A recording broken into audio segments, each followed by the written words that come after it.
उमरगा तालुक्यातील जिल्हा परिषद प्राथमिक शाळेत विद्यार्थ्यांचा विविध गुणदर्शनाचा सांस्कृतिक कार्यक्रम संपन्न झाला। कार्यक्रमाच्या अध्यक्षस्थानी शालेय समितीचे अध्यक्ष युवराज वडदरे होते। कार्यक्रमाचे उद्घाटन जिल्हा परिषद सदस्य प्रकाश आष्टे आणि पंचायत समिती उपसभापती युवराज जाधव यांनी केलं। प्रमुख पाहुणे म्हणून माजी जिल्हा परिषद सदस्य दिलीप भालेराव, प्राध्यापक शौकत पटेल, अनिल पाटील, कराळीच्या सरपंच इंदुमती वडदरे, सुभाष आष्टे, किसन लेंडवे, श्रीधर घोटाळे, पंडित मुळे, व्यंकट वडदरे, महारुद्र स्वामी, प्रल्हाद मोरे, केंद्रप्रमुख संजय चालुक्य हे होते। कार्यक्रमात सेवानिवृत्त शिक्षक विठ्ठल दाडगे यांचा सपत्नीक सत्कार करण्यात आला। कार्यक्रमात लोकनृत्य, लावणी, आधुनिक नृत्य व गावाने घेतलेला स्वच्छतेचा वसा ही नाटिका सादर करण्यात आली। चिमुकल्यांनी आपल्या विविध गुणदर्शनानं उपस्थितांची मनं जिंकली। देवा श्री गणेशा, राजे, माऊली माऊली, मैया यशोदा, आख मारे, मराठमोळे गाणं, लावणी, बंजारा, कोळी गीत आदी गीतांवर प्रेक्षकांनी सुद्धा ठेका धरला होता। मुख्याध्यापक व्यंकट माने, बालाजी बडुरे, सुनील होळकर, इंद्रजित सूर्यवंशी, शिल्पा वडे यांनी विशेष परिश्रम घेतले। कार्यक्रमाचं सूत्रसंचालन आनंद मोरे तर आभार विष्णू जाधव यांनी मानले।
में तू डोल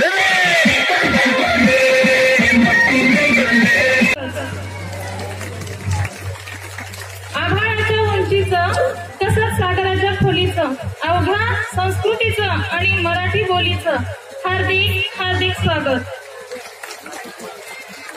उमलणाऱ्या सुखाचं आणि भेदणाऱ्या दुःखाचंही निसटत्या क्षणाचं आणि आठवणीच्या पानाचंही हार्दिक हार्दिक स्वागत.